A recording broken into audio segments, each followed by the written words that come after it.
ఖరీఫ్ సాగునీరు అందకపోవటానికి కేసీఆర్ కారణమని ఆరోపించారు. ఎమ్మెల్సీ జీవన్ రెడ్డి మేడిగడ్డను సరైన విధంగా వినియోగించుకోకపోవడం వల్లే నీటి కష్టాలు ఎక్కువయ్యాయన్నారు. మిషన్ భగీరథ ఫెయిల్యూర్ ప్రాజెక్ట్ అన్నారు జీవన్ రెడ్డి. కమిషన్లకు కక్కుర్తితోనే మిషన్ భగీరథ తెచ్చారన్నారు. కాళేశ్వరం యాదాద్రి పవర్ ప్రాజెక్టుపై న్యాయ విచారణకు ఆదేశించడంతో కేసీఆర్ పరేషాన్లో పడ్డారన్నారు జీవన్ రెడ్డి. ఎస్ఆర్ఎస్పీలో అంటే శ్రీరామ్ సాగర్ ప్రాజెక్టులో నీటి కొరత ఏర్పడటానికి అప్పటి ముఖ్యమంత్రి కేసీఆర్ గారే నైతిక బాధ్యత వహించాలి. టిల్ నవంబర్ ఎండే he was the chief minister. వీళ్ళ ఖరీఫ్ కు సంబంధించి నీటి సరఫరా చేయబడేట పరిస్థితులలో అంటే ఆనాడు నువ్వు మేడిగడ్డకెళ్ళి ఎల్లంపల్లి నుండి మిడిమానేరుకు నీటిని తరలింపజేసే అవకాశం ఉండి కూడా నువ్వు ఖరీఫ్ నీటి సరఫరాకు సంబంధించి నువ్వు మేడిగడ్డ నీటిని ఏదైతుందో తరలించే ప్రయత్నం చేయకపోవడంతో ఆ భారమంతా ఏదైతుందో ఎస్ఆర్ఎస్పీ మీద పడ్డది. ఆ భారమంతా ఎస్ఆర్ఎస్పీపై పడడంతో వాళ్ళ ఎస్ఆర్ఎస్పీ రబీకి వచ్చే వరకు నీటి కొరత ఏర్పడ్డది. అని ఒక విధంగా చెప్పాలంటే దీనికి కేసీఆర్ గారే పూర్తి స్థాయిలో నైతిక బాధ్యత వహించాలి.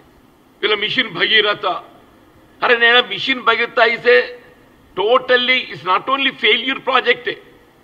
అసలు సాంకేతికంగా ఏ విధమైనటువంటి దానికి కావాల్సినటువంటి పరిణామాలు పరిగణలోకి తీసుకోకుండా ఇలా నిర్మాణం చేపట్టబడడంతో ఈ రాష్ట్రం అప్పుల ఊబిలోకి నెట్టబడడం జరిగిందని చెప్పంటున్నా. బేసిక్గా మిషన్ భగీరథ శుద్ధి చేయబడినటువంటి స్వచ్ఛమైన నీరును అందింపచేయటం. ఇలా క్లోరినేషన్ ప్రభావం ఏదైతే కేవలం 20 కిలోమీటర్ల ప్రవాహం వరకే ఉంటుంది. ఒకసారి 20 కిలోమీటర్ల ప్రవాహం దాటిపోతే క్లోరినేషన్ ఎఫెక్ట్ జీరో అయిపోతుంది.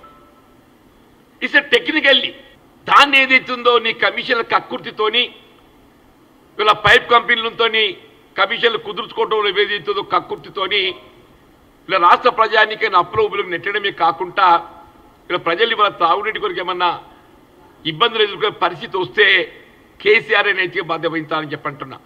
నేను అందుకోసం దట్స్ వై ఐ సెడ్ వీళ్ళ మిషన్ భగీరథకు సాంకేతికంగా అనుమతులు కల్పించినట్టు ఇంజనీరింగ్ అధికారి ఎవడైతే ఉన్నాడో I went on record the floor of the house కౌన్సిల్లో వాళ్ళు ఉరిదీయాలని చెప్పాలని నేను చెప్పంటూ నేను వాళ్ళ ప్రాణ త్యాగాలతో ఏదైతే సాధించుకుని తెలంగాణ వాళ్ళ కుటుంబం స్వార్థం కొరకు ఏదైతుందో ఈ రాష్ట్రాన్ని అప్రూవల్ నెట్టిందని చెప్పంటున్నాం. ఇప్పటికే ప్రజానీకం ఏదైతే వాస్తవం గ్రహించి ప్రజలు మార్పు కోరిండ్రు.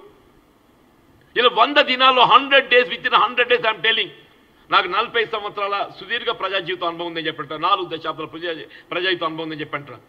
ఇంతవరకు ఏ రాజకీయ పార్టీ కూడా ప్రభుత్వం ఏర్పాటు చేసిన 100 రోజుల్లో ఎన్నికల్లో చేసిన వాగ్దానం అమలు చేసేట ప్రభుత్వం ఏది చూడలేదని చెప్పంటున్నాయి.